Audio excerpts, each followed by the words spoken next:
જ્ઞાનમંત્રી modern school યુટ્યુબમાં સર્વૈયા દક્ષાબેન ધોરણ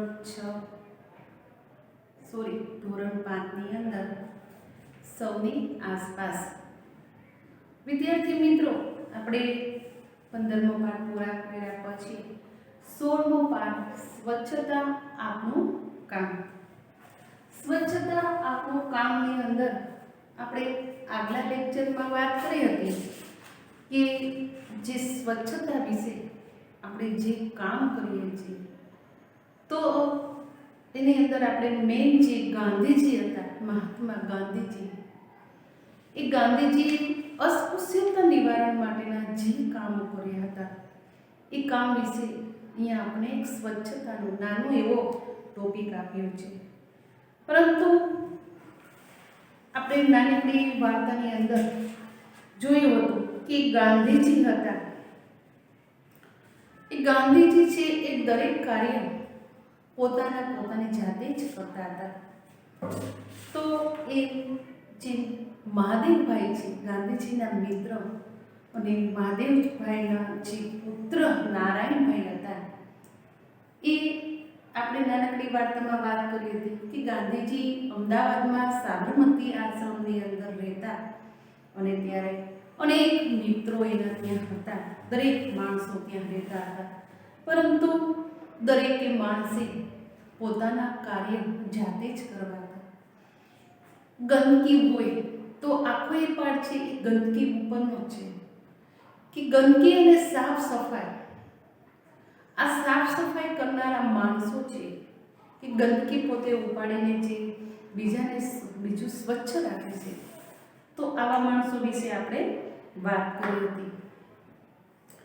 તો આ આશ્રમની અંદર આપણે જોયું હતું કે ગાંધીજી દરેક લોકો પાસે પોતે તો જાતે પોતાનું કાર્ય કરતા હતા, પણ બીજા લોકોના કાર્ય એ બીજા પાસે કરાવતા નહીં.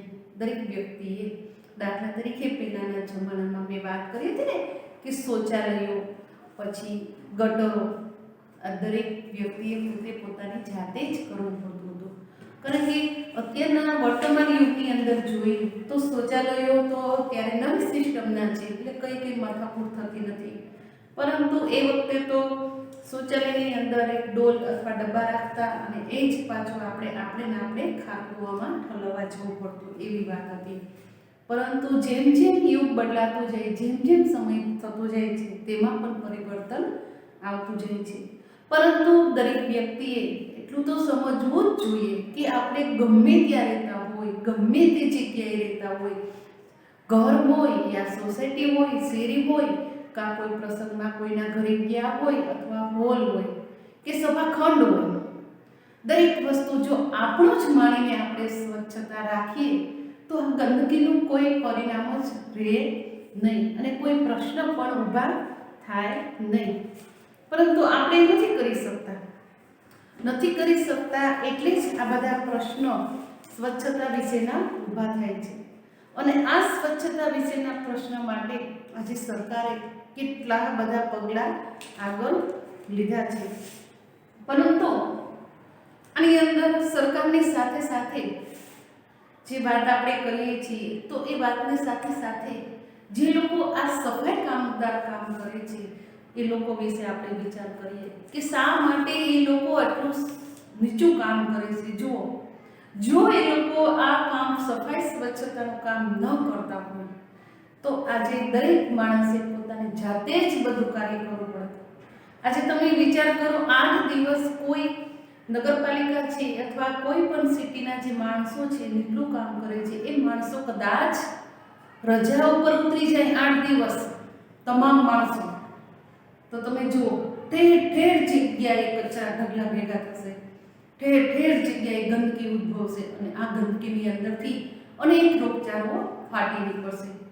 તો પરંતુ આ જ વ્યક્તિઓ દરેક પોતાના સ્વચ્છતાનો જો જાતે જ બધા નિર્ણય લઈ અને પોતે એટલી સભાન થઈ જાય સ્વચ્છતા વિશે, તો આજે આ કોઈ પ્રશ્ન રહે જ નહીં.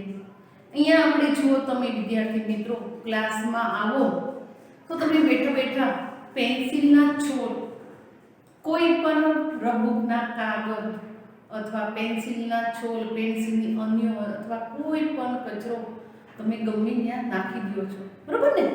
સાવ સાચી વાત છે, કારણ કે તમે સમજો છો અમે તો ભણવા આવ્યા છીએ, અમારે શું. પણ એ જગ્યાએ તમે તમારા ઘરમાં આ વસ્તુ કરો તો તમારા મમ્મી, પપ્પા, ભાઈ, બહેન જે કોઈ વડીલ હોય એટલે તરત તમને ટોકશે, ખીજાશે અને કદાચ લાફો પણ ચડાવી દેશે. તો આ વસ્તુ શું દેખાડે છે? પણ દરેક જગ્યાએ તમારું જ છે એવું માનીને રહ્યો તો આજે સ્વચ્છતા જ રહે, ગંદકીનો કોઈ ઉકેલ પ્રશ્ન ઊભા થાય જ નહીં. કે કચરો બધો છે ડસ્ટબિનમાં જ નાખો તો આજે ઘણું બધું સ્વચ્છ રહેશે. તમે મેદાનમાં નીકળો, ઘરના આંગણમાં હોય ત્યારે તમે ઘરે તો બધો કચરો ડસ્ટબિનમાં જ નાખો છો ને. એવી જ રીતે સોસાયટીમાં તમે જુઓ, ઘરની અંદર ડસ્ટબિન હોવા છતાં ઘણાને આદત હોય છે કે બહાર કચરા ફેંક્યા જ રાખે. તો કે આપણું તો સ્વચ્છ છે ને, બહાર આપણું ક્યાં છે? ત્યાં ભલે કોણ જોવે છે. એટલે ગમે ત્યાં કચરા ઠલવા રાખે છે અને આ કચરો છે એ જ કચરો છે, એ જ ગંદકી કરે છે. અને આ શેરી હોય કે મોહલ્લો હોય કે શાળા હોય કે જાહેર દવાખાના હોય કે જાહેર રસ્તાઓ હોય, આ બધાને આ પ્રશ્ન ઊભો થાય છે. હવે આપણે આ મહાદેવજીને વાત કર્યા પછી આપણે પહોંચ્યા હતા કે મળવા જેવા માણસો. કેવા માણસો અમુક હોય છે કે માણસો છે એ શા માટે આવો નાનો વ્યવસાય અપનાવે છે? આપણે વાત કરી હતી કે નાના માણસો છે એ જ આ કાર્ય કરી શકે છે. સારા અને ઉચ્ચ વર્ગના લોકો ભણેલા નહીં હોય પણ આવું કાર્ય કરવા પેરાશે નહીં. ત્યારે નીચેના વર્ગના લોકો છે, ભણેલા નથી હોતા છતાં એક વ્યવસાય અપનાવે છે.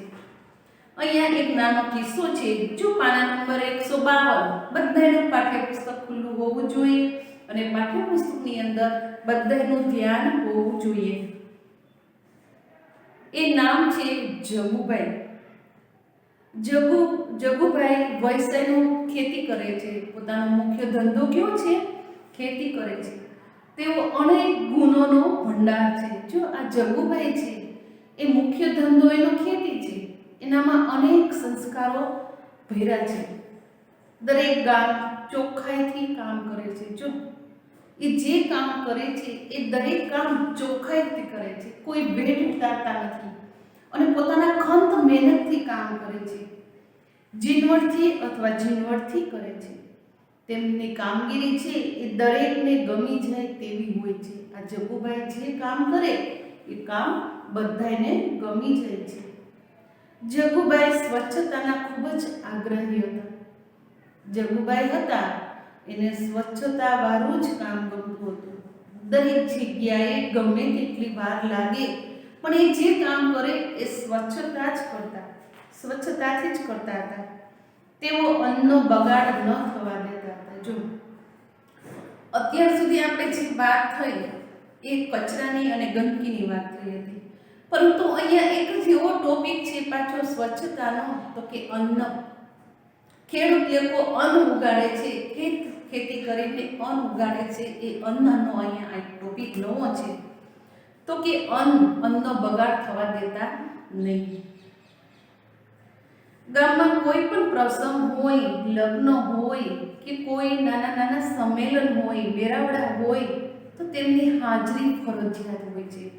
જો ગામની અંદર નાના મોટા દરેક પ્રસંગો આવતા હોય છે, ધાર્મિક હોય યા મરણના પ્રસંગ હોય કે લગ્ન પ્રસંગ હોય, તો આવી જગ્યાએ આ જગુભાઈ છે એ ફરજિયાત ત્યાં પહોંચી જતા હતા. તેઓ સ્વચ્છતા બાબતે ખૂબ જ ધ્યાન રાખતા હતા અને આવી જગ્યાએ એ જઈને સ્વચ્છતા પ્રત્યે ખૂબ જ ધ્યાન આપતા હતા. જગુભાઈ ગમે ત્યાં કચરો નાખતા હોય તો એ તરત જ કચરો ઉપાડીને કચરા પેટીમાં નાખી દેતા. જો ગાંધીજીની કેવી આદત હતી, પોતાનું કામ જાતે કરે. તો આ જગુભાઈ કેવા હતા કે આમાં પ્રસંગે કોઈ વાડી કે હોલ ગમે ત્યાં કંઈ રાખ્યું હોય અને અતિશય માણસો ભેગા થયા હોય ત્યારે આ માણસો છે ગમે ત્યાં કચરો નાખે તો આ જગુભાઈ છે એ સતત એનું નિરીક્ષણ કરતા. કોઈને કહેતા નહીં પરંતુ નિરીક્ષણ કર્યા પછી જે કોઈ કચરો નાખે એ તરત જ એ જગુભાઈ ઉપાડીને ડસ્ટબિનમાં કચરો નાખી દે છે અને કચરા પેટી કે યોગ્ય જગ્યાએ પોતે કચરા પેટીઓને પણ યોગ્ય જગ્યાએ મૂકે છે. ભોજન વખતે પણ થાળીમાં જો કોઈ અન્ન બાકી મૂક્યું હોય તો તે પ્રેમથી ખવડાવે અને સમજાવે છે. હવે 200-500 માણસો ભેગા થયા હોય અને અનેક જાતની રસોઈઓ પીરસવામાં આવતી હોય છે, અથવા અત્યારે કેટસ ઉપર તમે જુઓ તો અનેક વાનગીઓ હોય છે અને દરેક વ્યક્તિએ જાતે જ લેવાનું હોય છે. હવે તો પીરસવાનો જમાનો જતો રહ્યો છે, તો દરેક વ્યક્તિ પોતાની થાળી પોતે જ પીરસે છે. તો એ દરેક વ્યક્તિએ પોતાની થાળીમાં પોતાએ જોઈએ એટલું જ અનાજ લેવું જોઈએ. પણ તમારે ન ખાવું હોય છતાં તમે ગમે તેટલું લઈ લો છો અને પછી જમવા બેસો ત્યારે ખાઈ શકતા નથી, અને એ ખાઈ શકતા નથી તો એ બધું જે ખોરાક છે, ભોજન છે, એ ક્યાં જાય છે? થાળી વાટકાની અંદર હેઠવાડમાં જાય છે. તો આ અન્ન ભોજન જે જાય છે તો જો એ હેઠવાડમાં ન જાય અને આપણે જોઈએ એટલું લે તો અન્નનો બગાડ થાય નહીં, અને જે ગરીબ લોકો છે એ વધે તો આપણે એને પણ ખવડાવી શકીએ છીએ. પરંતુ આપણે નથી એવું કરી શકતા. ન જોયું એવી રીતના થાળીમાં કેટલું બધું લઈ લેશું અને પાછી ન ખાય તો ટેસ્ટથી કોઈ પણ વિચાર કર્યા વગર થાળી ફટ કરતી આપણે ચોકડીમાં પણ મૂકી દઈએ છીએ. પરંતુ આ જગુભાઈ તો આ બધું બહુ જ ધ્યાન રાખે છે. દરેક વ્યક્તિની થાળીમાં જો અંદર રહી ગયું હોય તો એ વ્યક્તિને પોતે સમજાવે છે અને પ્રેમથી એને પાછું એ ખવડાવી દે છે. કારણ કે હેઠું ભોજન આપણે કોઈને પાછું લઈ શકતા નથી અને એ ગાયને જ દેવાનો વારો આવે છે, ગાય કૂતરાને જ જાય છે હેઠું ભોજન. તો આ જગ્યાએ આ જગુભાઈ છે એ દરેકને પણ ભોજન વિશે સમજાવે છે કે અન્નનો બગાડ ના કરવો જોઈએ. તેમની આ પ્રવૃત્તિ જોઈને બીજા અનેક લોકો તેમને આ કામમાં મદદરૂપ થવા લાગ્યા. જો આ જગુભાઈ એટલા જ હતા, પરંતુ એની આ પ્રવૃત્તિ જોઈને કેટલાક લોકોમાં સુધારો આવી ગયો અને કેટલાક લોકો તો પોતાના આ પ્રવૃત્તિની અંદર જગાભાઈ સાથે જોડાઈ જાય છે.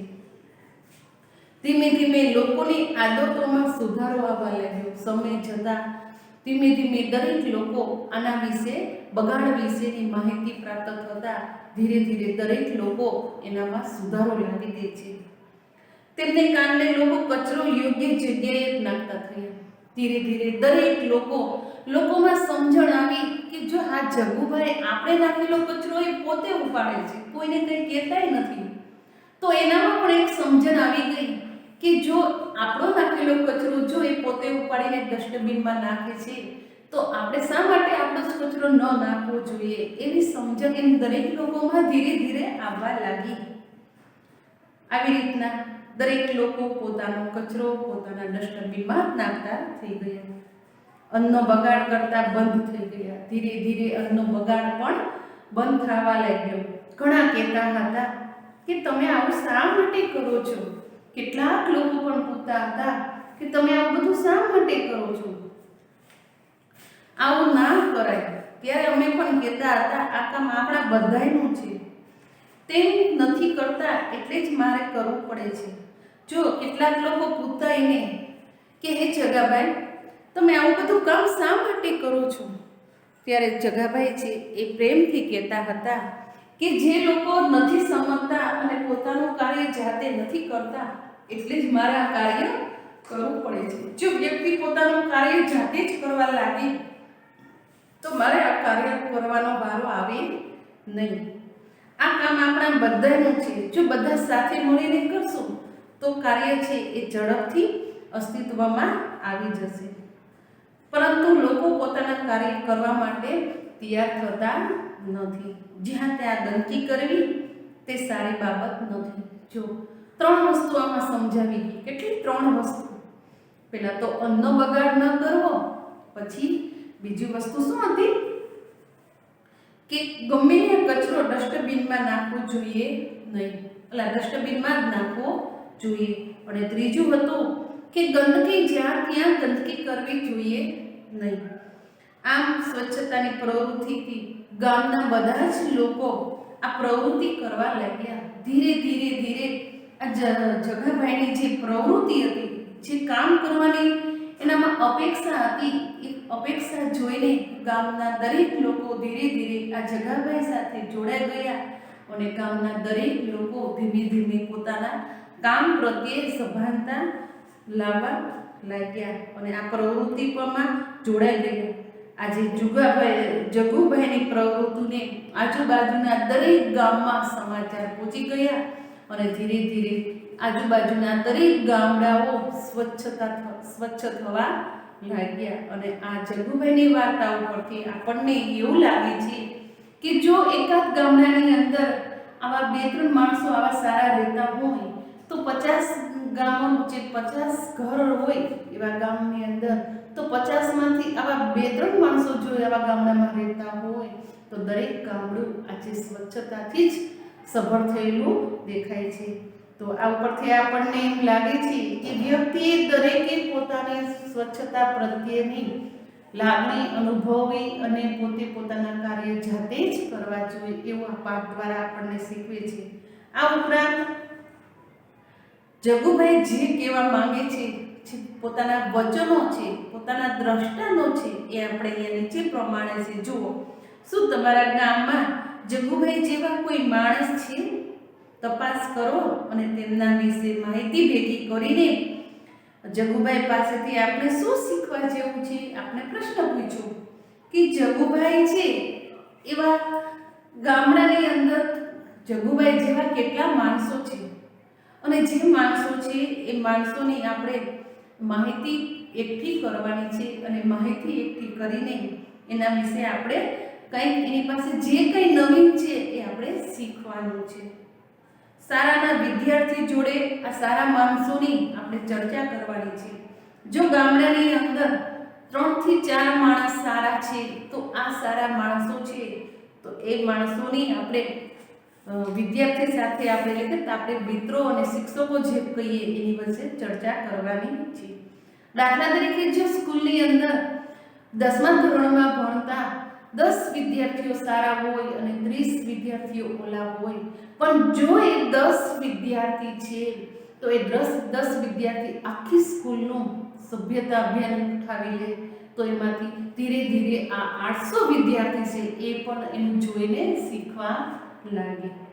હવે અહીંયા હું એક નવું તમને ટોપિક આપ્યો છે. તો નાનકડો એવો વાર્તાલાપનો જે ચર્ચાનો ટોપિક છે તે છે સીતા.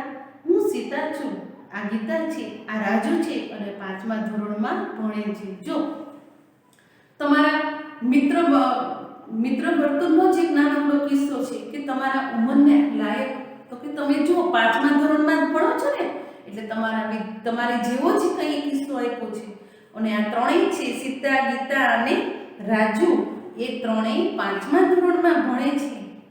પ્રશ્ન પૂછે છે કે શાળામાં તમે શું કરો છો? તો તમને પ્રશ્ન પૂછે છે કે જ્યારે તમે શાળામાં જાઓ ત્યારે તમે શું કરો છો? અમે શાળામાં ભણવાની સાથે સાથે શાળાકીય પ્રવૃત્તિઓ પણ કરીએ છીએ અને શાળાકીય પ્રવૃત્તિઓ પણ કરીએ છીએ. જો આપણે તે શાળામાં આવીએ તો ખાલી એટલું ભણ કરીએ છીએ? આપણે ખેલીએ છીએ, પ્રાર્થના કરીએ છીએ, બપોરે રિસર્ચ કરીએ, પછી કેટલું બધું અમુક જે પ્રોજેક્ટ આ તે આ બધું કરીએ છીએ ને, આખો દી કંઈ ભણ કરીએ છીએ? નથી કરતા. તો પ્રશ્ન બીજો છે કે શાળામાં સૌથી પહેલા કઈ કામગીરી કરવામાં આવે છે? જ્યારે શાળા ખુલે, તમે શાળાની અંદર એન્ટર થાઓ ત્યારે સૌથી પહેલી કઈ કામગીરી હોય છે? તો કે શાળા ખુલે એટલે પહેલા સફાઈ કામગીરી કરવામાં આવે છે. જો હવે તો પ્રાઇમરી શાળા હોય કે સરકારી હોય તો સરકારી શાળાની અંદર કોઈ માણસો રાખેલા હોતા નથી, એટલે કે વર્ગની સફાઈ કામગીરી છે એ વિદ્યાર્થીએ જાતે કરવી પડે છે.